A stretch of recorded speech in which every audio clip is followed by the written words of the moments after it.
کہ زیادہ تر لوگ حج تمتع کرتے ہیں، اس میں آسانی ہے، جتنے بھی لوگ پوری دنیا سے آتے ہیں تو اکثر لوگ حج تمتع کرتے ہیں۔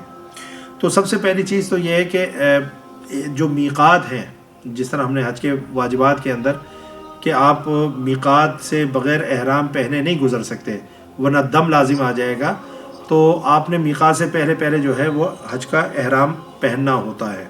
تو حج تمتع کی صورت میں آپ نے چاہے آپ گھر سے احرام پہن لیں یا آپ ایئرپورٹ سے پہن لیں یا جہاز کے اندر بھی آپ احرام پہن سکتے ہیں، چونکہ جب آپ نے احرام پہن لیا تو احرام کی جو پابندیاں ہیں وہ آپ کے اوپر شروع ہو جاتی ہیں، اس میں پھر آپ کو ان کا لحاظ کرنا ہوگا۔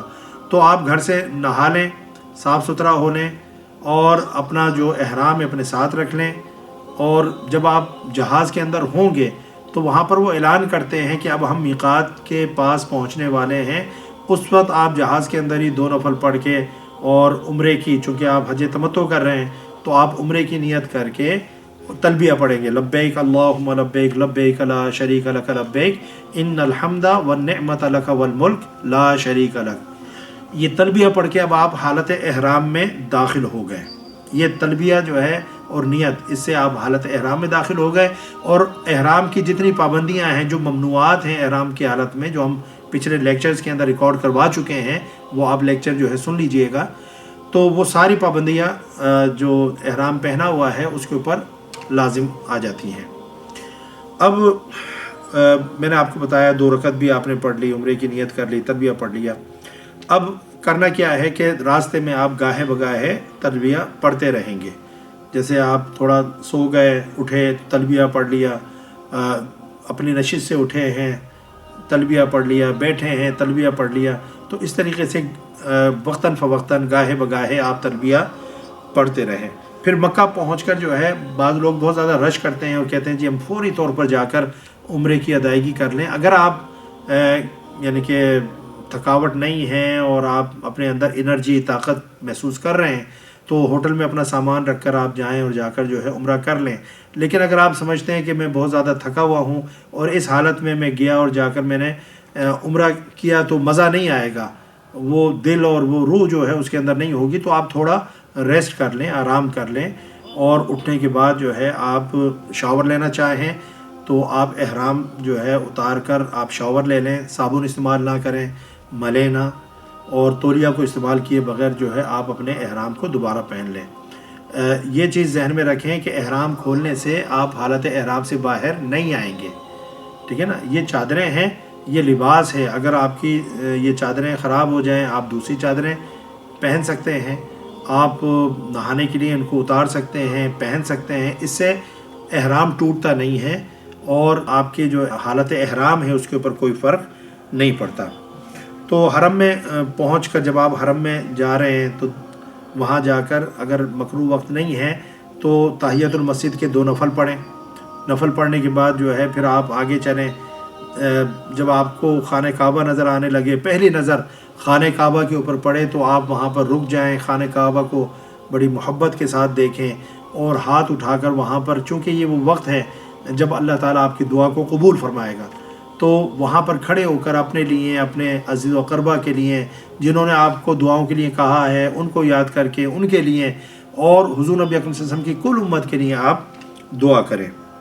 پھر جو ہے آپ یہ چیز آپ ذہن میں رکھیں کہ جب آپ نے احرام پہننا ہے، یہ بہت بڑی غلطی ہے جو اکثریت ہمارے جو حجاج ہیں اور عمرے پر جانے والے لوگ ہیں وہ یہ غلطی ضرور کرتے ہیں، وہ یہ کہ وہ شروع وقت سے ہی جب انہوں نے احرام پہنا تو اپنی چادر کو جو ہے اس طریقے سے ڈالتے ہیں اور کندھا جو ہوتا ہے، کندھا وہ ان کا ننگا ہوتا ہے، یہ شروع سے، حالانکہ یہ چیز جو ہے درست نہیں ہے۔ جب آپ احرام پہنے تو آپ کے دونوں کندھے کورڈ ہونے چاہیے۔ یہ صرف جو ہے جب آپ اس مقام پر پہنچیں جو حجر اسود کے سامنے ہوتا ہے، وہ جو لکیر ہے جہاں سے آپ اپنے طواف کا آغاز کرتے ہیں، وہاں کے جا کر آپ نے اس طریقے سے جو ہے چادر کو نیچے سے نکال کر اوپر ڈالنا ہے، اور صرف جو 3 جو پہلے کے چکر ہیں ان کے اندر یہ کرنا ہے، بعد میں پھر آپ نے اپنے کندھوں کو ڈھانپ لینا ہے۔ تو اس چیز کے اندر جو ہے احتیاط کرنی چاہیے۔ اکثریت ہمارے جو لوگ حج پر جاتے ہیں، عمرے پر جاتے ہیں، وہ اس غلطی کا ارتکاب کرتے ہیں۔ تو اب آپ جو ہے حجر اسود کے بالکل سامنے آ گئے، حجر اسود آپ کے سامنے ہے، آپ نے اپنا احرام جو اس طریقے سے نکال کر کندھے کو جو ننگا کر لیا، اور آپ وہاں پر پھر 7 چکروں کی نیت کریں گے کہ میں جو ہے طواف کے 7 چکروں کی نیت کرتا ہوں، اے اللہ تو اس کو مجھ سے قبول فرما اور اس کو میرے لیے آسان فرما دے۔ اب اگر آپ اس پوزیشن میں ہیں کہ حجر اسود کا بوسہ لے سکتے ہیں تو لے لیں، نہیں ہے، بھیڑ ہے، ہجوم ہے، تو دھکے مارنے کی ضرورت نہیں ہے، آپ دور سے ہی ہاتھوں کو ایسا کر کے استلام کر سکتے ہیں، اس سے جو ہے آپ کو پورا اجر و ثواب مل جائے گا، اور اپنے ہاتھوں کو ہی آپ بوسہ دے دیں۔ پھر آپ نے دائیں طرف سے جو ہے طواف کا آغاز کرنا ہے، اور آپ جو ہے طواف کے دوران کوئی ایسا نہیں ہے کہ پہلے چکر میں آپ نے یہ دعا پڑھنی ہے، دوسرے میں یہ پڑھنی ہے، تیسرے میں یہ پڑھنی ہے۔ اکثر ہوتا یہ ہے کہ لوگ کتاب ہاتھ میں لے لیتے ہیں، دعاؤں کی طرف ان کی توجہ جو ہے وہ رہتی ہے، اور وہ جو ایک والہانہ پن اور ایک بلکہ کہیں کہ ایک پاگل پن جو ہے ہونا چاہیے کہ اللہ کا گھر ہے، اس کے گرد آپ والہانہ انداز میں مست ہو کر طواف کر رہے ہیں، اور آپ کی ساری دل کی اور روح کی جو توجہ ہے وہ اللہ کی طرف ہے، اللہ کا خوف اور اس کی خشیت آپ کے اوپر طاری ہے۔ وہ جب آپ کتابوں میں لگ جاتے ہیں تو وہ ساری جو ایک ماحول ہے وہ خراب ہو جاتا ہے۔ میں یہ نہیں کہہ رہا کہ آپ دعائیں نہ پڑھیں، لیکن یہ ضروری نہیں ہے۔ اگر کوئی شخص کچھ بھی نہیں پڑھتا اور 7 چکر لگا لیتا ہے، اس کا طواف ہو گیا۔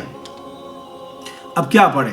جو چیزیں آپ کو یاد ہیں، عربی میں یاد ہیں، اردو میں یاد ہیں، پنجابی میں یاد ہیں، آپ جو ہے جتنی مسنون دعائیں آپ کو، رب اجعلنی مقیم الصلاۃ ومن ذریتی ربنا، مگر کتاب کو دیکھے بغیر جو آپ کو یاد ہیں، درود شریف ہے، کلمہ ہے، دوسرا کلمہ ہے، تیسرا کلمہ ہے، جو آپ کو یاد ہے وہ آپ پڑھتے رہیں بس۔ اور یعنی توجہ یہ کہ یہ اللہ کا گھر ہے، اور آج اللہ نے مجھے یہ موقع دیا ہے، اور اس کے گھر کے گرد میں کہ ایک عاشقوں کی طرح اور مجنوں کی طرح جو ہے میں چکر لگا رہا ہوں۔ تو دل اور روح کی جو توجہ ہے وہ اللہ کے گھر کی طرف ہونی چاہیے۔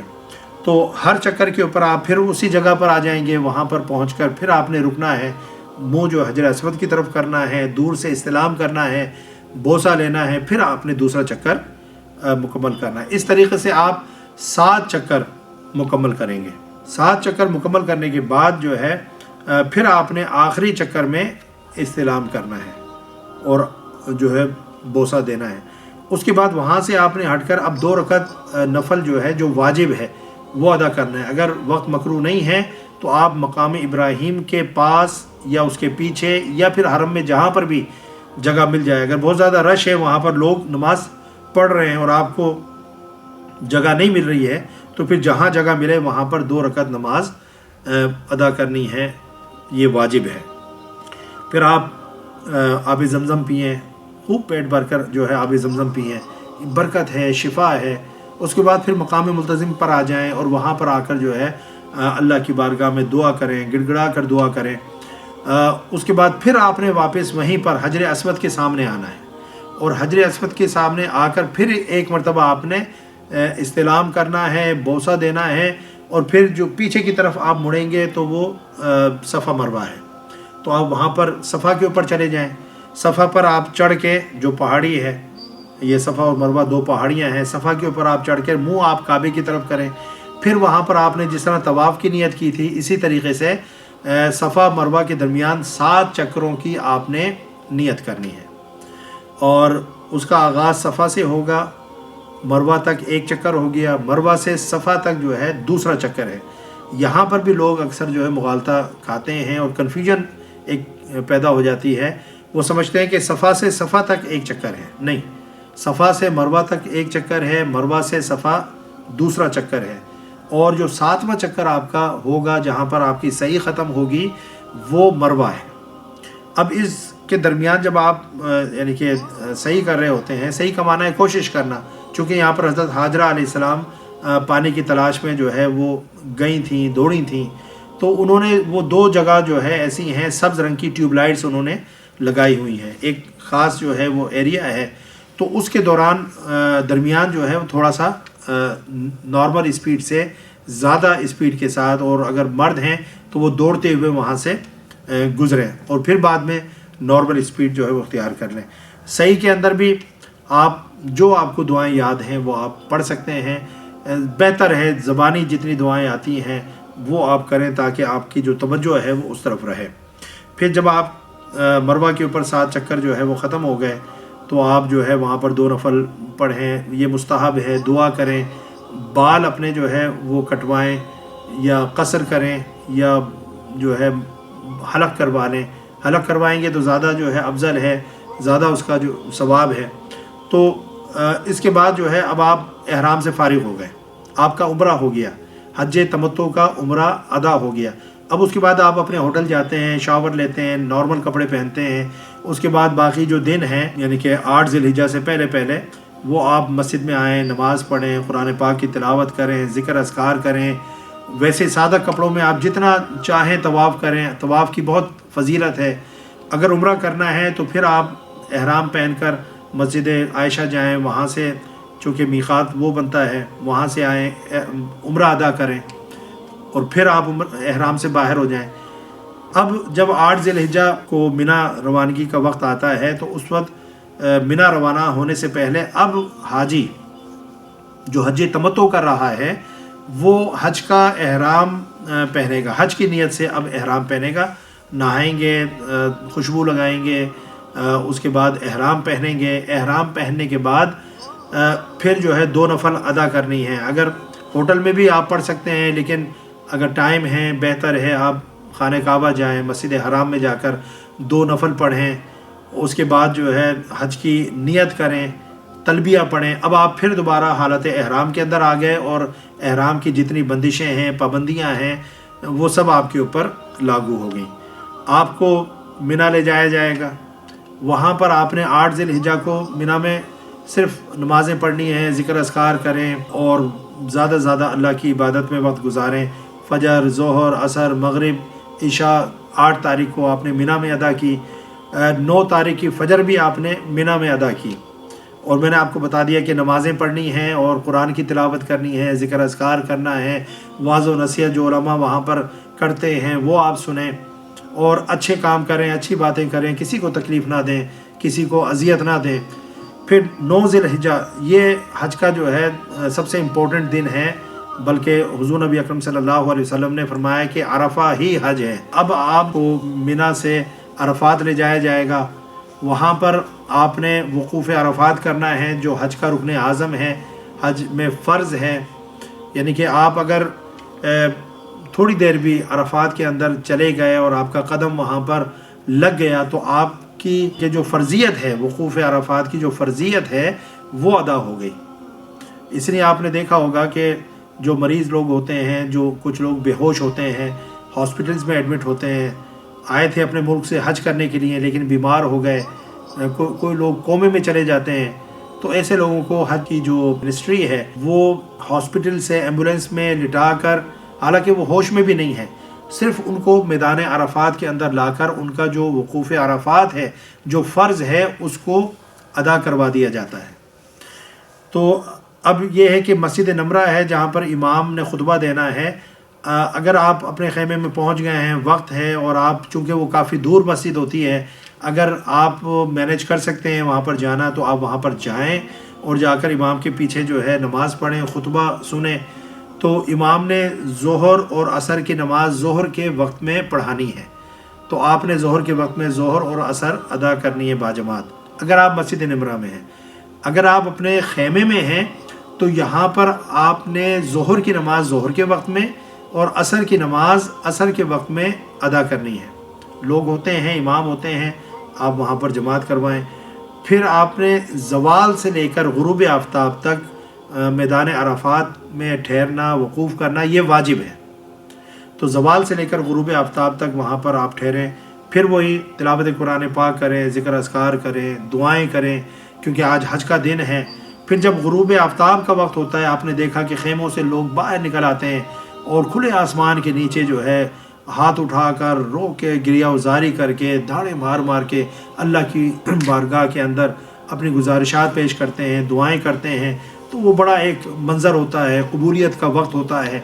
تو جب سورج غروب ہو جائے گا تو اب مغرب کا بیسیکلی وقت ہے, لیکن اس وقت میں مغرب کی نماز ادا نہیں کرنی, کیونکہ حکم یہ ہے کہ مغرب اور عشاء کو عشاء کے وقت میں ادا کرنا ہے اور مزدلفہ میں جا کر ادا کرنا ہے، راستے میں بھی ادا نہیں کرنا۔ تو چاہے جو بھی وقت ہو جائے، کیونکہ مغرب کے وقت میں مغرب نہیں پڑھنی بلکہ عشاء کے وقت میں مغرب اور عشاء ملا کر پڑھنی ہے۔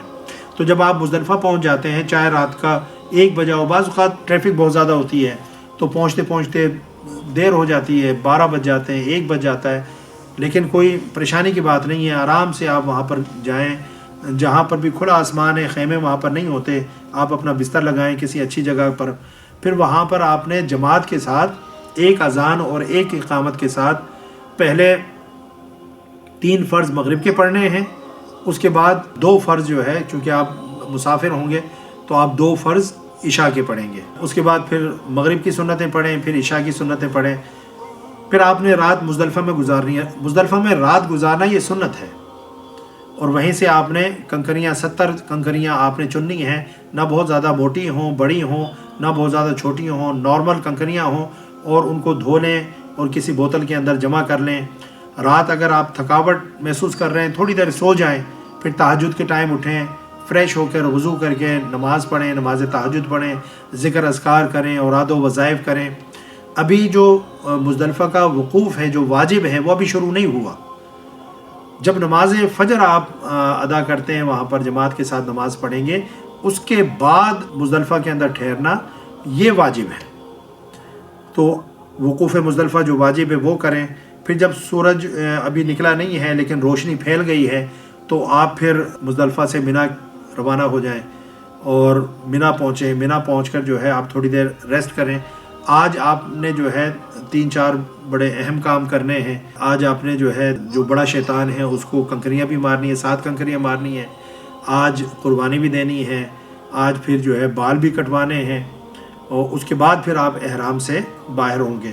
اور آج کے ہی دن آپ طواف زیارت بھی کر سکتے ہیں، کیونکہ آپ دیکھیں جہاں پر برطانیہ سے گئے ہوئے لوگوں کے خیمے ہوتے ہیں، وہاں سے اگر آپ جہاں پر جمرات ہیں، شیطان کو کنکریاں مارتے ہیں، تو تقریباً 45 منٹس کا پیدل کا سفر ہے، اور اگر آپ وہاں سے آگے مکہ جائیں تب بھی 45 منٹس لگتے ہیں۔ تو اکثر لوگ کرتے یہ ہیں کہ واپس آنے کے بجائے، کیونکہ پھر آپ کو مکہ جا کر طواف زیارت کرنا ہے، تو وہیں سے وہ آگے مکہ چلے جاتے ہیں، اور اتنی دیر میں جب کہ آپ کی جو ہے قربانی کی ابھی خبر آنی ہے، اس کے بعد پھر آپ نے کہ رمی تو آپ نے کر لی ہے نا، تو رمی کر کے آپ آئے ہیں تو قربانی کی خبر آنی ہے، پھر بال منڈوانے ہیں، تو آپ اتنی دیر میں آپ مکہ پہنچ گئے اور وہاں پر آپ نے طواف زیارت کر لیا، تو وہ ٹائم آپ کا جو ہے بچ جاتا ہے۔ اگر آپ نے پہلے صحیح نہیں کی ہے حج کی جو صحیح جو واجب ہے، تو اب وہ آپ طواف زیارت سے کے بعد میں آپ وہ صحیح کر لیں، اور اگر آپ نے پہلے ایک نفلی طواف کے ساتھ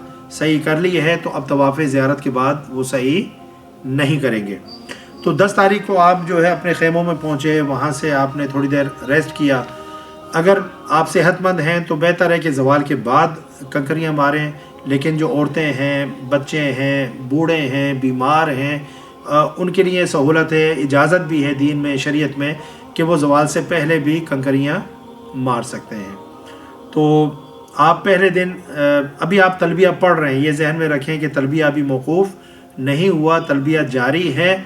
جب آپ شیطان کو کنکری مارنے جائیں گے، اور پہلے دن آپ نے صرف ایک شیطان کو جو جمرہ عقبہ ہے، جو سب سے بڑا شیطان ہے، اس کو آپ نے 7 کنکریاں مارنی ہیں۔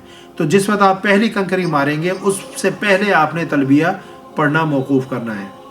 آپ نے رمی کر لی، رمی کرنے کے بعد اب ڈیفینیٹلی آپ خود اپنے ہاتھوں سے قربانی نہیں کرتے، آپ کے جو گروپ لیڈرز ہوتے ہیں وہ آپ کو بتاتے ہیں ٹیکسٹ میسیجز کے ذریعے سے کہ آپ کی قربانی ہو گئی ہے۔ تو جب قربانی ہو جائے تو پھر آپ نے سر منڈوانا ہے۔ سر منڈوانے کے بعد جو ہے پھر آپ احرام سے باہر آ سکتے ہیں، احرام کو کھول سکتے ہیں۔ اب احرام کی جتنی بھی جو پابندیاں ہیں وہ آپ سے ہٹ گئی، سوائے ایک پابندی کے، یہ کہ وہ لوگ جو میاں بیوی ہیں وہ اپنا جو ازدواجی تعلق ہے وہ قائم نہیں کر سکتے جب تک کہ طواف زیارت نہ ہو جائے۔ تو باقی سارے کام حلال ہو گئے سوائے اس چیز کے۔ پھر آپ جاتے ہیں طواف زیارت کرنے کے لیے، تو بہتر یہ ہے کہ 10 سے 12 کے درمیان آپ طواف زیارت کر لیں، یعنی 10 ذی الحجہ سے لے کر 12 ذی الحجہ تک۔ اور طواف زیارت ایک ایسی چیز ہے، چونکہ یہ حج میں فرض ہے، کہ یہ ساری زندگی ساقط نہیں ہوتا. اگر کسی شخص نے طواف زیارت نہیں کیا تو یہ ساری زندگی ذمے سے ساقط نہیں ہوگا. جو پینلٹی ہے وہ تو ادا کرنی پڑے گی، لیکن پھر واپس آ کر آپ کو طواف زیارت کرنا پڑے گا. تو طواف زیارت کسی بھی صورت میں ذمے سے ساقط نہیں ہوتا.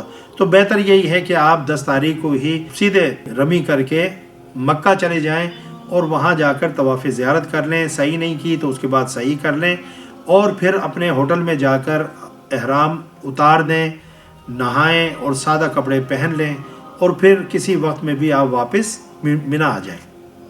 اب منا میں آپ نے آ کر کیا کرنا ہے؟ قرآن پاک کی تلاوت کریں، ذکر اذکار کریں، اچھی باتیں کریں، نیک مجلس اور صحبت کے اندر بیٹھیں. اب اگلا دن 11 تاریخ کا ہے. 11 تاریخ میں آپ نے نمازیں پڑھنی ہیں، اور صرف ایک کام ہے کہ آپ نے زوال کے بعد جا کر تینوں شیطانوں کو یکے بعد دیگرے کنکریاں مارنی ہیں. پہلے شیطان کو کنکری ماریں گے، سائیڈ میں ہو کر دعا کرنی ہے. دوسرے کو کنکری ماریں، سائیڈ میں ہو کر دعا کریں. تیسرے کو مارنے کے بعد آپ نے رکنا نہیں ہے اور نہ دعا کرنی ہے، سیدھے آپ نے واپس اپنے خیموں کی طرف آ جانا ہے. پھر 12 تاریخ کو آپ نے اسی عمل کو دہرانا ہے، اور اس عمل کو کرنے کے بعد یعنی اگر آپ نے تینوں شیطانوں کو کنکریاں مار لی ہیں، رمی ہو گئی ہے، تو اب منا میں ٹھہرنا آپ کے لیے لازمی نہیں ہے. اگر آپ واپس آنا چاہتے ہیں تو آپ مکہ آ سکتے ہیں. اور اگر کچھ لوگ ہیں جو ٹھہرنا چاہتے ہیں اور 13 تاریخ کو بھی ٹھہر کر رمی کرنا چاہتے ہیں تو وہ 13 تاریخ کو بھی ٹھہر سکتے ہیں. لیکن 12 تاریخ کو اگر واپس آنا چاہیں تو اس میں کوئی گناہ نہیں ہے. قرآن پاک میں اللہ نے فرمایا کہ فمن تعجل فی یومن فلا اثم علیہ ومن تاخر فلا اثم علیہ. تو دونوں صورتوں میں جو ہے کوئی گناہ نہیں ہے. 12 تاریخ کو آنا چاہیں تب بھی ٹھیک ہے، 13 تک رکنا چاہیں اللہ تعالیٰ اور آپ کو اجر و ثواب عطا فرمائے گا. اب جب آپ منا سے واپس مکہ آ گئے تو مکہ آنے کے بعد اب صرف ایک کام رہ گیا ہے. نمازیں تو آپ نے پڑھنی ہیں، قرآن پاک کی تلاوت جب تک آپ موجود ہیں وہ تو آپ کرتے رہیں گے، لیکن جو مناسک حج سے متعلق چیزیں ہیں ان میں سے ایک واجب رہ گیا ہے. اور وہ واجب کیا ہے؟ وہ طواف وداع ہے، طواف صدر ہے. یعنی کہ جب آپ مکہ کو چھوڑتے ہیں، مکہ سے الوداع لیتے ہیں، تو یا تو آپ اپنے ملک واپس آ رہے ہوتے ہیں، یا وہ لوگ جو ابھی تک مدینہ نہیں گئے تو وہ مدینہ پاک جو ہے روضہ اطہر کی زیارت کرنے کے لیے جاتے ہیں. تو اپنی روانگی سے پہلے، کیونکہ آپ کے جو گروپ لیڈر ہیں وہ آپ کو بتا دیں گے کہ فلاں دن فلاں ٹائم ہم نے روانہ ہونا ہے، تو کوشش کریں اس طرح سے مینیج کریں کہ یعنی روانگی سے تھوڑی دیر پہلے جو ہے آپ کا وہ طواف ہو، بہت زیادہ گیپ نہ ہو، اور اس کے اندر پھر آپ اللہ کی بارگاہ میں رو رو کر دعائیں کریں، عاذر و انکساری کے ساتھ اپنی گزارشات پیش کریں، اور دوبارہ آنے کی درخواست ڈالیں کہ اللہ تعالی ہمیں دوبارہ آنا نصیب کرے. اور جتنے بھی لوگوں نے دعاؤں کے لیے کہا ہے، کیونکہ آپ کی دعا ان کے حق میں قبول ہوگی، آپ ان کے لیے جو ہے دعا کریں، اور پھر جو ہے وہاں سے آپ واپس آ جائیں. آپ کا حج جو ہے وہ مکمل ہو گیا.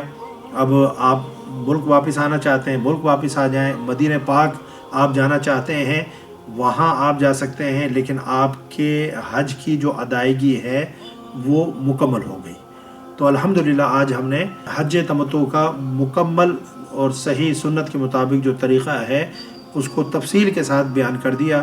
اب جو زیارت مدینہ ہے اس کے اوپر انشاءاللہ ہم ایک الگ سے پروگرام اور ایک الگ سے ویڈیو بنائیں گے، تو وہ بھی آپ ضرور دیکھیے گا کہ وہاں پر جانے کی کیا فضیلت ہے اور وہاں پر جا کر کیا کیا کام کرنے چاہیے. اللہ تعالی ہم سب کے حج کو قبول فرمائے. وما علیہ الا البلاغ. السلام علیکم ورحمۃ اللہ وبرکاتہ.